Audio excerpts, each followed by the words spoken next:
Quelles sont les principales étapes à franchir à présent pour concrétiser cette importante réforme? Je vous remercie.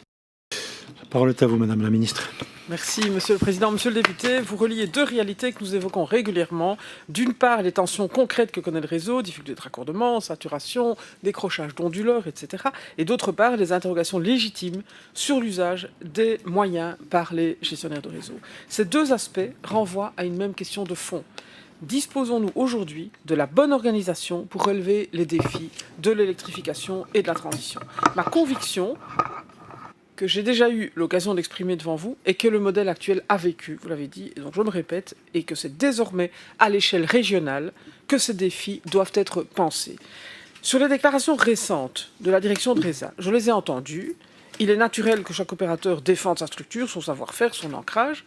Cela dit, elle ne représentait que la voix du CEO de la structure, selon mes informations. Je m'en suis déjà ouverte en séance plénière. Je ne mésestime nullement la qualité du travail accompli par les gestionnaires actuels, RESA compris, mais permettez-moi d'être clair, la question posée par cette réforme n'est pas celle de la compétence des opérateurs existants, elle est celle du modèle d'ensemble. Or, les difficultés même que vous citez, la saturation, les files d'attente de raccordement, les décrochages d'onduleurs, qui sont liés aux contraintes de tension, et j'ajouterai aussi l'absence d'un service uniforme, sont précisément les symptômes d'un paysage fragmenté qui peine à porter une vision intégrée du territoire wallon. Et pour donner juste un exemple qui lie les deux, je mentionnerai les contrats de raccordement flexibles. Ceux-ci viennent d'être validés par l'AQUAP, le régulateur, donc pour ORES et RESA. Néanmoins, sans structure unique, il n'y a aucune garantie que le contenu de ces contrats soit les mêmes d'un gestionnaire à l'autre, ce qui complexifie le paysage wallon pour les acteurs qui veulent se raccorder.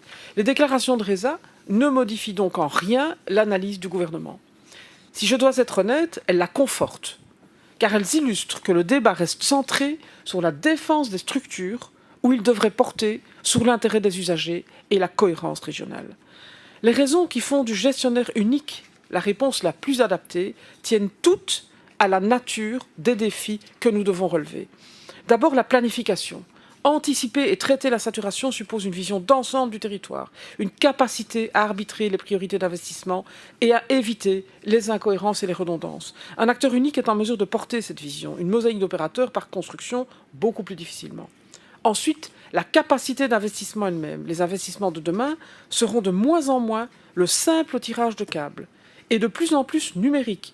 Outils de pilotage, jumeaux numériques, systèmes d'information qui vont permettre de localiser et d'anticiper les contraintes réseau et d'y répondre surtout, y compris en mobilisant la flexibilité là où elle est moins coûteuse qu'un renforcement physique.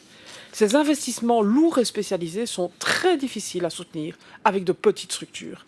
La mutualisation à l'échelle wallonne paraît opportune. Un cadre unique, numérique et régional serait le meilleur véhicule pour cela. Sur la garantie que les moyens iront prioritairement au renforcement des infrastructures. C'est le cœur de votre préoccupation et je la partage entièrement. La réforme peut répondre de plusieurs manières. Premièrement, par la clarté de la gouvernance.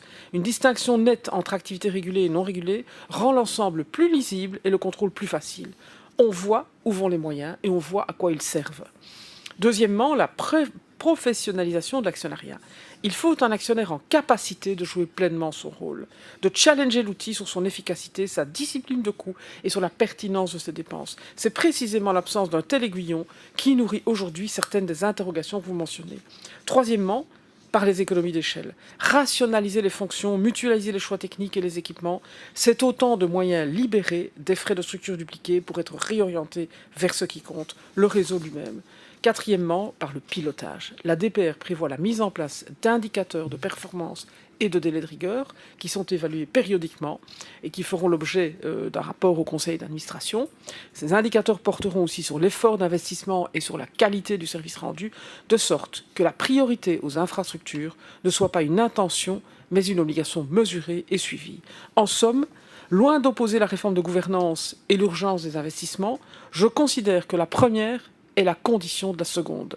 C'est en clarifiant qui pilote, qui investit, selon quelle vision, que nous garantirons les moyens des gestionnaires, que les moyens des gestionnaires soient prioritairement consacrés au renforcement des réseaux, au bénéfice des citoyens et des entreprises. Cette réforme n'est pas une fin en soi, je l'ai déjà dit plusieurs fois, elle est le levier d'une gouvernance des réseaux moderne, équitable et à hauteur des défis de la transition. Je vous remercie. Monsieur Marois pour la réplique. Merci Madame la Ministre d'avoir défendu avec conviction ce en quoi vous croyez et que je partage, d'autant que, allez, le passé ne plaide pas vraiment pour le maintien du morcellement actuel, hein. Je rappellerai quand même 2 éléments. Le premier, c'est ce qui a fait les gros titres de la presse il y a quelques semaines à peine. On a vu des GRD, un en particulier, qui achetaient des tables lors de bals de bourgmestre. C'est des petits arrangements entre amis que l'on croyait d'un autre âge. Et puis, il y a plus longtemps encore, pour avoir participé à la commission d'enquête parlementaire sur l'affaire Publifin, on se rappelle quand même qu'un GRD avait consacré les bénéfices tirés de son activité de GRD, tant pour le gaz que pour l'électricité, à l'achat notamment de journaux dans le sud de la France. Voilà ce qu'on a fait avec l'argent au lieu de l'investir dans la modernisation du réseau. On est confronté aujourd'hui à des défis énormes et je pense, comme vous, qu'il est temps de faire passer l'intérêt des usagers avant le maintien de structures. Et donc, je suis totalement aligné sur les objectifs que vous poursuivez.